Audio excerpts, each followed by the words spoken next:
পরমা সমস্ত গয়না যখন বাড়িতে এসে বের করে তখন দেখে যে সুদীপার মতো সেম একটা নকেট। তখন পরমা বলে, কি করে হয় এত মিল?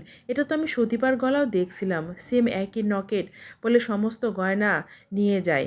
এদিকে গায়ত্রী দেবী আর আদিত্য যখন হসপিটালে থাকে তখন রিদম এসে আদিত্যকে ভিখারি বলে। তখন গায়ত্রী দেবী অনেক রেগে যায়। সেই সময় পরমে এসে বলে, আমি সমস্ত টাকা নিয়ে এসেছি। আদিত্য তখন বলে, তুমি এত টাকা কোথায় পেলে? তখন পরমা বলে, এখন হিসাব করার সময় নয়। আদিত্য তখন পরমাকে বলে, না অনেক টাকার ব্যাপার তো, এত টাকা কিভাবে জোগাড় করলে তাই জিজ্ঞেস করলাম। এদিকে সুদীপ আর সার্জারি শুরু করে দেয়। পরমার বাবা মা বাড়িতে আসে, এসে দেখে সমস্ত গয়না খালি। তখন মালতীকে জিজ্ঞেস করে, কে রে, কী ব্যাপার, আমার গহনাগুলো কোথায়? তখন মালতী সব কিছু খুলে বলে।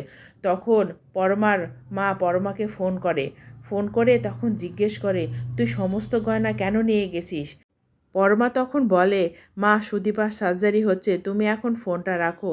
পরমার বাবা পরমার মাকে বলে, আমার মেয়ে সমস্ত টাকা খরচ করুক, আমার তাতে কোনো যায় আসে না, তুমি এ নিয়ে কোনো কথা বলবে না। এদিকে সুদীপাকে সবার সামনে নিয়ে আসে। ডক্টর তখন বলে, ওর সার্জারিটা হয়ে গেছে, তবে এক সাইডটা একটু প্যারালাইজড হয়ে গেছে। তখন আদিত্য এই কথা শুনে বলে, ও অল্প দিনে ঠিক হয়ে যাবে তো? তখন ডক্টর তখন বলে যে ও 2-3 দিনে ঠিক হতে পারে, আবার এমনও হতে পারে সে সারা জীবন এরমই থাকতে পারে। তবে আপনারা কি এখানে রাখবেন না বাড়িতে নিয়ে যাবেন? তখন কথা শুনে পরমা বলে, ওকে বাড়িতে নিয়ে যাব।